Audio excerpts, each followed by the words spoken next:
Documentary death in Bollywood के बारे में पढ़ा तो अचानक मेरे ज़ख्म ताज़ा हो गए और मुझे याद आया कि कैसे साजिद खान ने अप्रैल 2005 में मेरा यौन शोषण किया था। लोग पूछते हैं 2005 की बात आप आज 2021 में क्यों कर रही हैं, क्यों बता रही हैं। इन लोगों को बता दूं कि बड़ा मुश्किल होता है इस तरह की बातें पब्लिक डोमेन में रखना। 2005 में मैंने अपना बाप खोया था। एक न्यूकमर थी मैं बॉलीवुड में, मुंबई नगरिया में।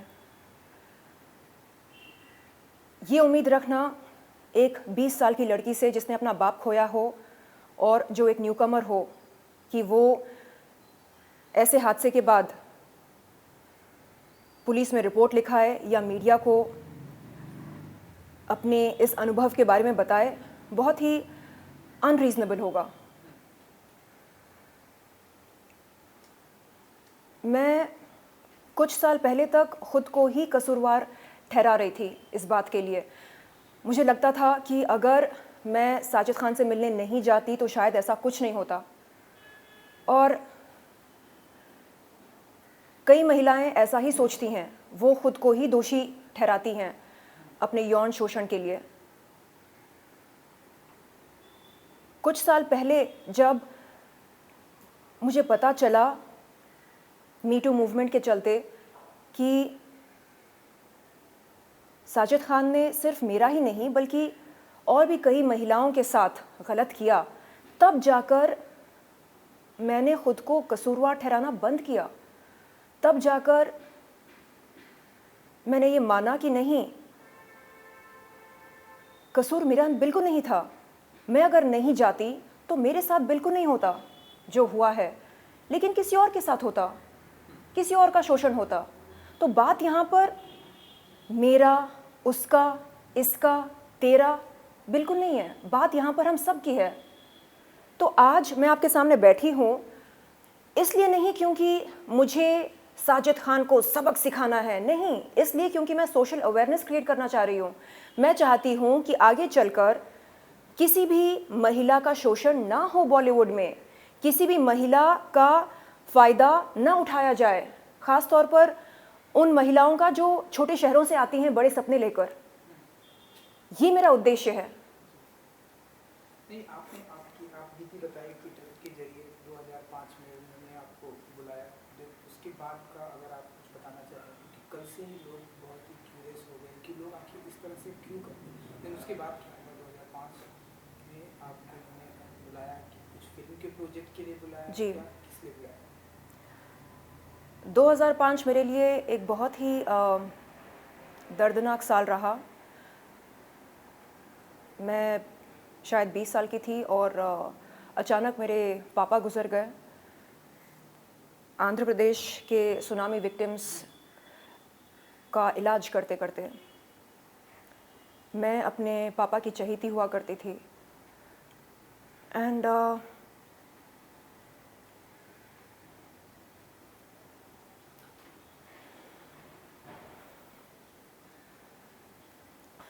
उन्हीं दिनों साजिद खान का कॉल आया था। उन्होंने कहा कि आपसे मिलना है, एक फ़िल्म करनी है आपके साथ। मैं बहुत खुश हुई ये सोचकर कि उनके साथ काम करने का मुझे अवसर मिलने वाला है, और उनके पास गई। लेकिन कभी दिल में ये डाउट नहीं आया था कि शायद मेरा शोषण होगा। नहीं, अगर ऐसा डाउट आया होता तो शायद मैं बिल्कुल नहीं जाती। और उनसे मैंने बताया भी था उनसे मिलते ही कि ऐसा ऐसा है। कुछ ही दिन पहले मेरे पापा चल बसे। मुझे लगा शायद थोड़ी बहुत सहानुभूति मिलेगी, लेकिन नहीं।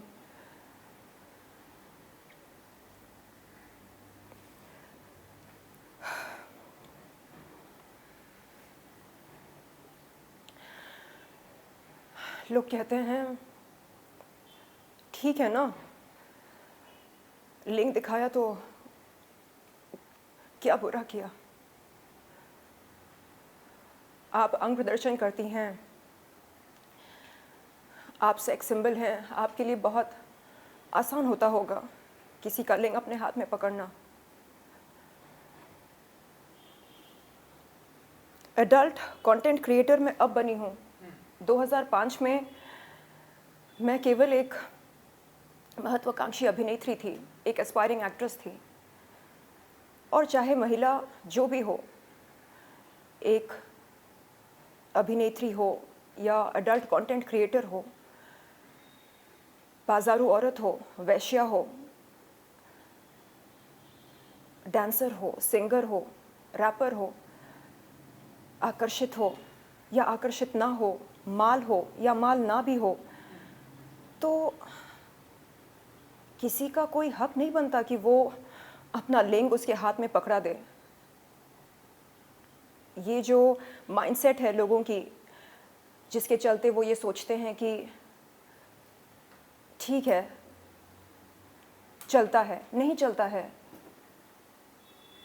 यदि एक अभिनेत्री एक निर्देशक से मिलने जा रही है और निर्देशक फिल्म की कहानी सुनाते सुनाते अचानक अपने लिंग का प्रदर्शन करता है और अभिनेत्री से कहता है, छूकर देखो ना और बताओ कैसा लगता है, तो ये मेरे ख्याल से एक्सेप्टेबल नहीं है और होना भी नहीं चाहिए। आप खुलकर बोलो कि देखिए, मुझे आपके साथ संभोग करना है, मुझे आपके साथ शारीरिक रिश्ता रखना है, संबंध बनाने हैं, मुझे अपना लिंग आपको दिखाना है, अपना लिंग स्पर्श करवाना है। खुलकर कहो ये बातें और फिर देखो इसका अंजाम क्या होगा। आप फिल्मी प्रलोभन देकर हम कलाकारों को अपने पास बुलाते हो और अपनी स्वार्थ सिद्धि करते हो, ये गलत है। आज मैं यहाँ पर बैठी हूँ ज्ञान बांटने नहीं, प्रवचन देने नहीं, सिर्फ और सिर्फ ये बोलने के लिए कि बॉलीवुड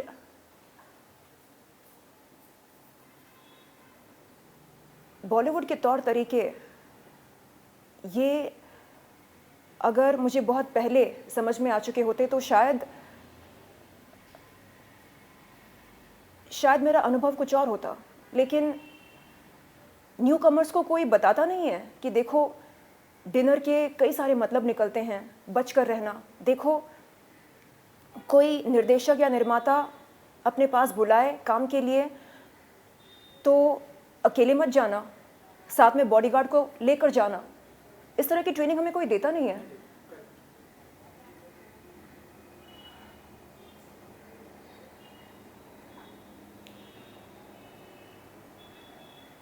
आज मैं एडल्ट कंटेंट क्रिएटर बनी हूँ, इसका पूरा श्रेय मैं बॉलीवुड को देना चाहूँगी।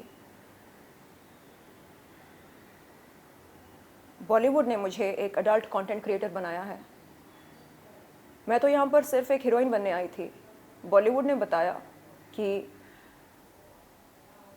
हीरोइन बनने के लिए नमक का होना बहुत ज़रूरी होता है। मैं समझ नहीं पाई कि नमक एक्चुअली होता क्या है। नमक का सेवन तो हम सब करते हैं, तो फिर ये किस नमक की बात करते हैं। धीरे धीरे समझ में आया कि इन्हें एक्स फैक्टर की ज़रूरत होती है। मुझे याद है जब मैं बॉलीवुड के लीडिंग यानी मशहूर निर्देशक निर्माताओं के पास काम मांगने जाती तो वो कहते आप में वो बात नहीं है। और मैं उनसे पूछती सर कौन सी बात नहीं है, बताइए ना। नहीं, वो बात नहीं है जो सनी लियोन में है। अच्छा, ऐसी कौन सी बात है जो उनमें है और हम में नहीं है? नहीं, वो एक मशहूर पॉर्न स्टार हैं। आप कौन हो? आप तो एक मामूली एक्टर हो। अच्छा, आज मैं उन सब से पूछना चाहती हूँ कि आज आपकी क्या राय है मेरे बारे में। लो बन गई मैं आपकी अपनी देसी सनी लियोन। अब क्या कहना चाहेंगे आप?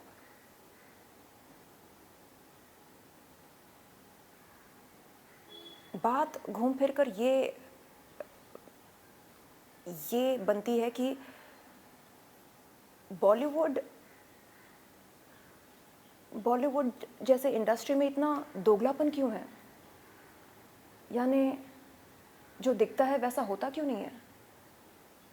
इनका फंडा ये है, बद रहो लेकिन बदनाम मत रहो। खुले में डिप्रेशन के नारे लगाओ, बंद कमरे में अगर माल का सेवन करना हो करो, बेशक करो। खुले में फैमिली सेंटिमेंट्स की बात करते हैं और बंद कमरे में लिंग स्पर्श करवाना चाहते हैं। क्यों? जो काम आप बंद कमरे में करना चाहते हो उसकी चर्चा करो खुले में, लेकिन नहीं, बद रहो लेकिन बदनाम मत रहो। ये इनका फंडा है। मेरा फंडा बहुत ही अलग है, इसके विपरीत मेरा फंडा है। बदनाम होना मंजूर है लेकिन बद रहना बिल्कुल मंजूर नहीं है। मुझे बद नहीं रहना। मैं धूम्रपान नहीं करती, मैं शराब नहीं लेती, शराब नहीं पीती, मैं माल का सेवन नहीं करती हूँ, मैं ड्रग्स नहीं लेती, मैं धूम्रपान नहीं करती। लेकिन आप मुझे अपना आदर्श नहीं मानेंगे। क्यों? क्योंकि बद नहीं हूँ तो क्या, लेकिन बदनाम तो हूँ। ये फंडा मेरी समझ के बाहर है और इस तरह की घटिया सोच को मैं फ्लश करना चाहूँगी। देन ऐसे लोगों को नहीं चाहती शर्मिन जी कि ऐसे लोग जो है जेल की सलाखों के पीछे हैं, देन आपने एक्शन नहीं लिया। आप ऐसे नहीं चाहती कि ऐसे लोग जो हमारी इंडस्ट्री में ऐसे, जैसे कि आपने कहा कि बद होकर घूम रहे हैं, तो ऐसे जी लोग नहीं चाहती कि जेल की सलाखों के पीछे? देखिए, मेरा ये मानना है कि जब माइंडसेट चेंज होता है तब हृदय परिवर्तन होता है, तब पर्सनालिटी में निखार आती है, बदलाव आता है।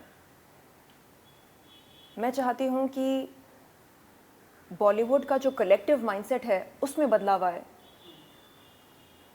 ये जो सेंस ऑफ एंटाइटलमेंट बॉलीवुड में एग्जिस्ट करता है ये ख़त्म हो जाए। इन्हें लगता है कि हम इनके बाप की जागीर हैं।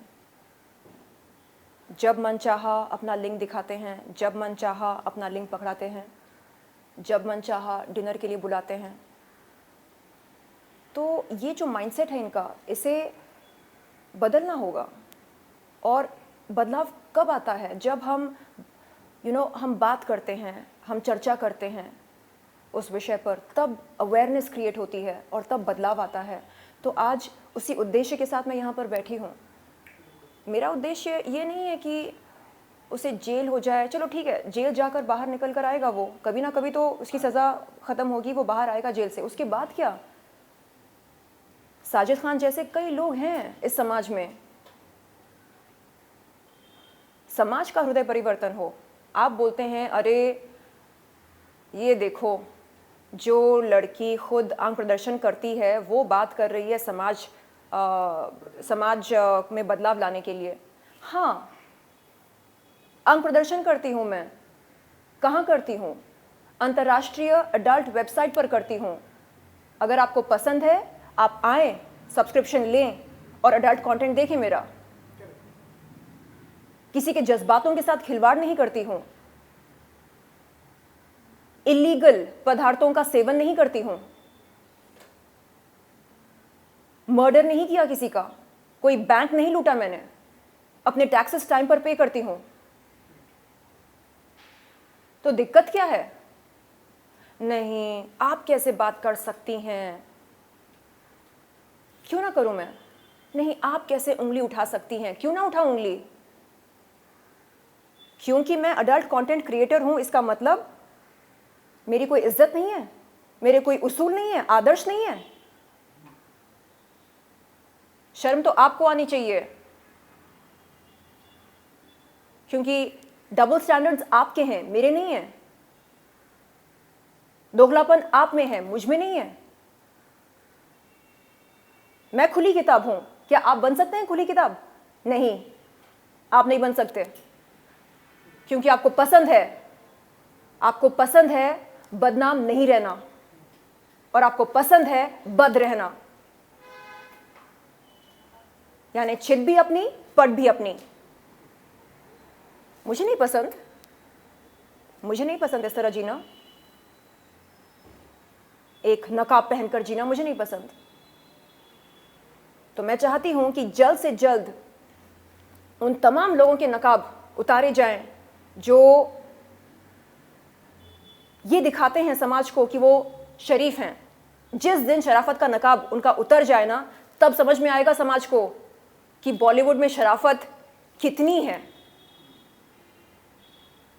इतनी कम है कि आपको ताज्जुब होगा, आपको शर्म आने लगेगी ये जानकर कि बॉलीवुड असल में कैसा है।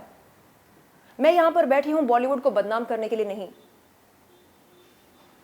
मैं यहां पर बैठी हूं सोशल अवेयरनेस क्रिएट करने के लिए, ताकि आने वाले न्यू कमर्स के साथ शोषण ना हो, वो सतर्क होकर अपने प्रोफेशनल मीटिंग्स के लिए जाएं, वो जान लें अच्छी तरह से कि यहां पर क्या क्या हो सकता है और क्या क्या हुआ है।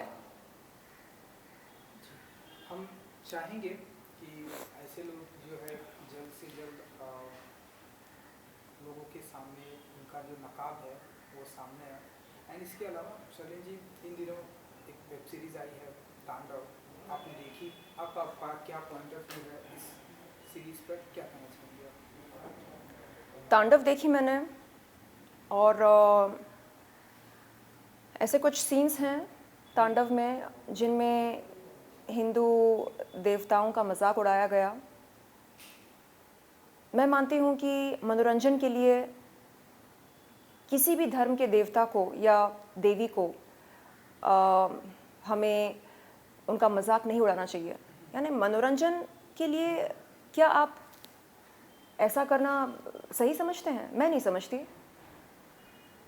देवी देवताओं का मजाक उड़ाना ज़रूरी नहीं होता, तो कृपया ये काम ना करें। फ्रांस में किसी टीचर ने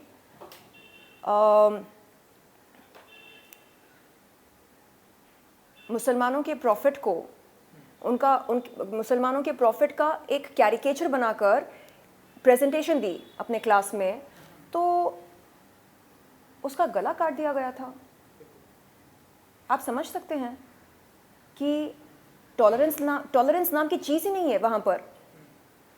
लेकिन हमारे देश में देवी देवताओं का अपमान होता है और हम चुपचाप सहते हैं। क्यों? क्योंकि हमें सिखाया जाता है कि हम सहन शक्ति जो है, अपनी सहन शक्ति को बढ़ाएं और हम जिएं और जीने दें, हमें ये सीख दी जाती है। तो क्या हमारी अच्छाई का फ़ायदा उठाया जा रहा है? बेशक उठाया जा रहा है।